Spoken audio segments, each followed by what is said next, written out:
দুপুরে খাওয়া দাওয়া করতে বসে গেছি। আর এখানে দেখতেই পাচ্ছেন আমি হলো ডিমের শাক আলুগুলো মাখা করছি। এই যে ডিমের শাক আলু দিয়ে সেদ্ধ করা হয়েছে, যে ঠিক এরকম দেখতে হয়েছে, একটু কাটি কাটি মতন, অনেকটাই ফেলে দিয়েছি, অসুবিধা নেই, মাগলে মিলে যাবে।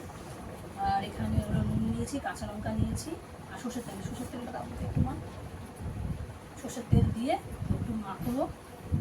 আর আজকে দুপুরের মেনুতে হয়েছে, আগে মেখে নিই,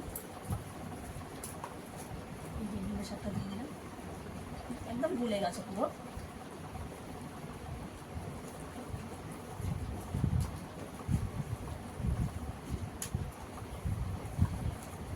ইয়ে হয়েছে, মাখা হয়েছে, মা দেখো ওই মাখা হয়েছে, ঢিলি হয়ে রয়েছে।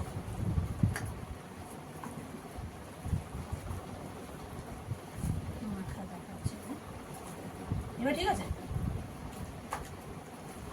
এটা হলো ডিমের শাক আলু সেদ্ধ দিয়ে মাখা, ডিমের শাক আর আলু দুটো একসাথে সেদ্ধ করা হয়েছে। আর নুন দেওয়া হচ্ছে, সর্ষের তেল দেওয়া হচ্ছে, একটা দুটো কাঁচা লঙ্কা দেওয়া হচ্ছে।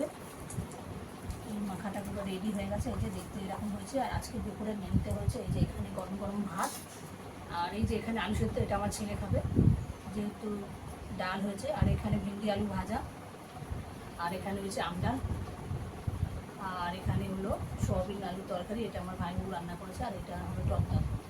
এটাই আজকে দুপুরের মেনু। যাই হোক, চলুন খাওয়া দাওয়া করি।